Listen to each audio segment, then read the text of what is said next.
Hello again, Kate and Tim here on another Maine adventure, and this time we're going to go on the moose hunt.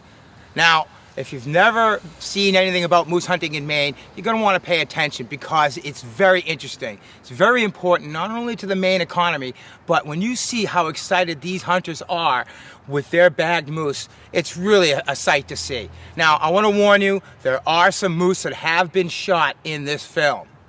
Yeah, I thought that would gross me out, but really it didn't, and I learned so much, and I loved being talking to the biologists and listening to the hunters, so you'll love this video.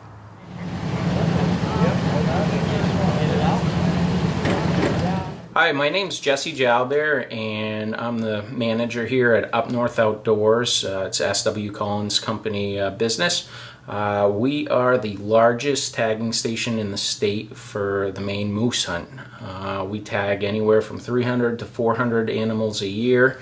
The two first hunts are the bull-only hunts, and then the last hunt is a cow hunt. We support, all the hunting and fishing in the area and other recreation, and look to be a guide or a resource to anybody who may have questions about recreating in the area.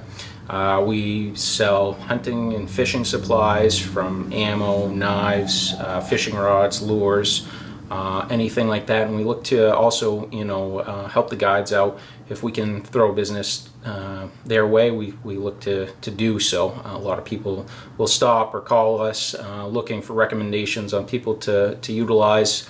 We try to do our best to work with the outfitters. We're fortunate enough to have a lot of very qualified people, so if anybody's interested in coming to northern Maine to hunt and fish, then give us a call and we'll try to aid any way we can.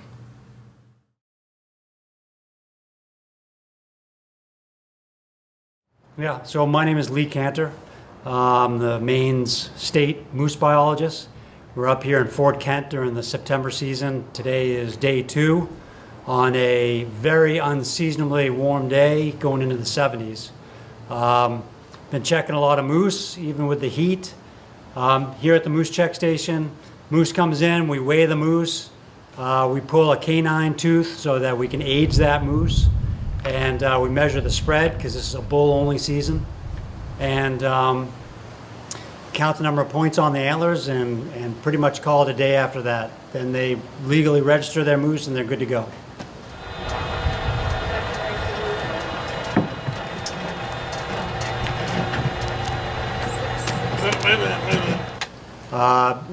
Collecting information on moose, biological data.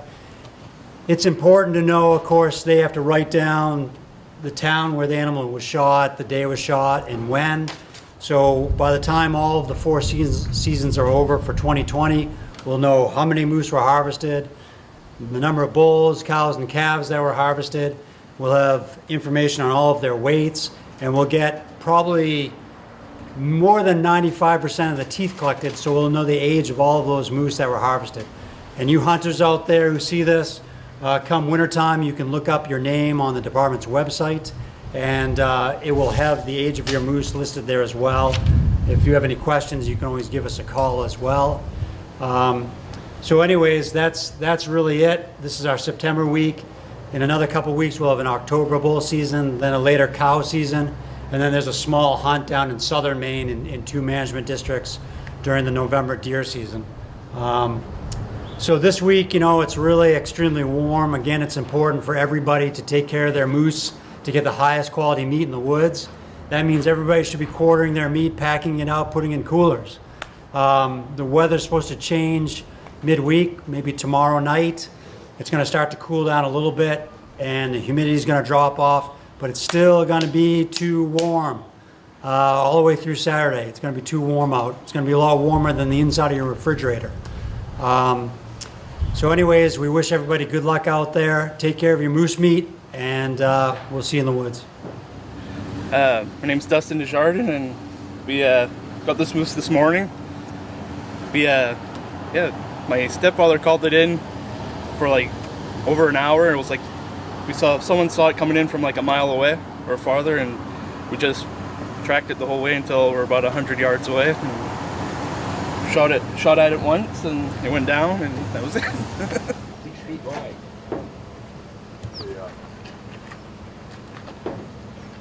My name's Alan Dudley, ALANDUDLEY, Maine Game Warden. Been a warden now for about 24 years. This time of the year, you know, from September on, we have different moose hunts going on. Obviously, it's very important to help control the population of moose so that we have a healthy herd. Our part as game wardens is more the enforcement end of it. So if there's any conflicts, you know, with the hunters, you know, it's usually the warden service that gets involved. You know, the big thing is we want people to be safe and have a good time and, you know, make this a positive experience. You know, some of the violations that we encounter would be maybe a loaded firearm, motor vehicles, and at that point it becomes a safety issue. You know, it's a good way for someone to get hurt. That's why it's against the law. You know, find what we encourage people to do. Find an area where there's moose activity and concentrate in that area. You know, these early seasons like this, they're responding to the calls. A lot of people that are coming in today, they actually call the bulls in. That's a good thing with these early seasons. You can do that. But really, you really need to spend some time, do some scouting in advance, know where the moose are, and then concentrate in that area.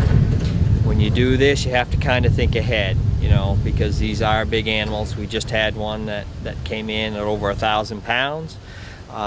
So you have to kind of think ahead. You have to have the right equipment to get these things out.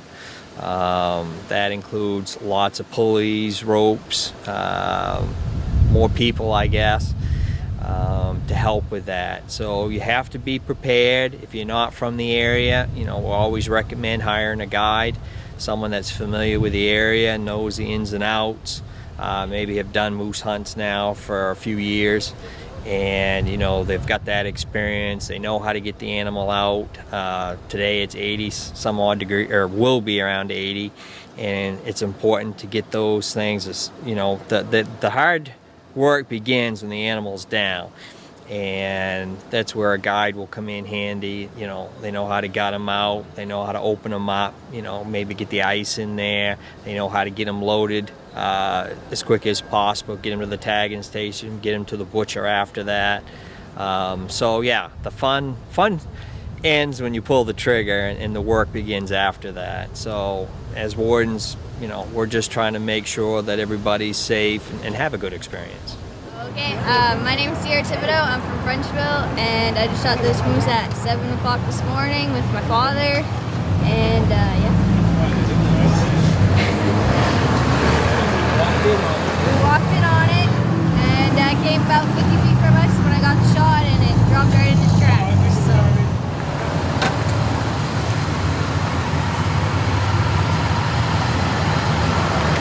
My name's Morris Gray, and we live in Medway, and this has been 40 years waiting for the first tag, and we got this moose this morning. Been hunting all week. It was a little slow, but it was a good hunt. Had my grandkids with me, and they were shooting birds, so they were having a great time. So, but really happy that this is, you know, this is Friday, so we're some happy that we wound up with this morning. So it's been a great time, and good people up here, and we've had a good time. So.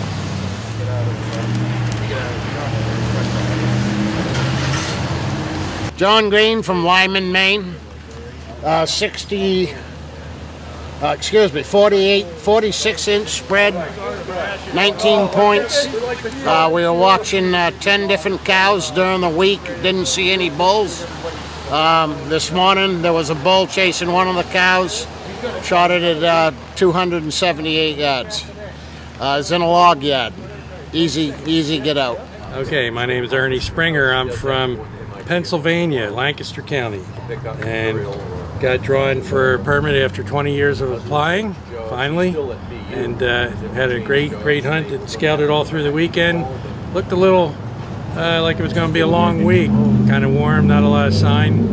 Only saw one cow while we scouted, but This boy came out at 8:15. I got him through some really great calling from my guide, and only had a 30-yard shot, so it worked great. We're happy. Lots of meat, not the biggest moose, but good eating, and it was a success. Hi, my name is Phil Poulin. I'm the subcommittee. This is my grandson. He put me down. Very fortunate, very lucky to be able to be here. My daughter Kathy. Hi, Kathy DeMerchant, my son Logan, my son Josh, my dad, and my husband John. Yeah, Great family hunt. it's a family thing. It's turned into a family thing. We've been very fortunate. It's organic. You can't beat it. Better than buying the stuff that's locked up in the slaughterhouse. So I can't say enough good about it. I mean, it's just the camaraderie, the whole thing is excellent. I mean, anyone that hasn't tried it needs to.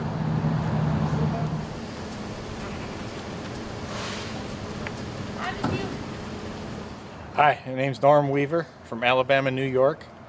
Shot this moose up on the Big Black River at a new outpost camp for Tyler Kelly's with Wade Kelly himself. This moose was shot with an outfitter tag that I purchased. Been putting in for the draw for 14 years. Unfortunately, I've never been able to draw as a non-resident. This moose came out last night about 5 o'clock to a call that Wade Kelly was calling, and was able to put about a 150-yard shot on him with a 270. Thumped him 3 times. Yeah, yours on one. Make sure you keep that. Where is it?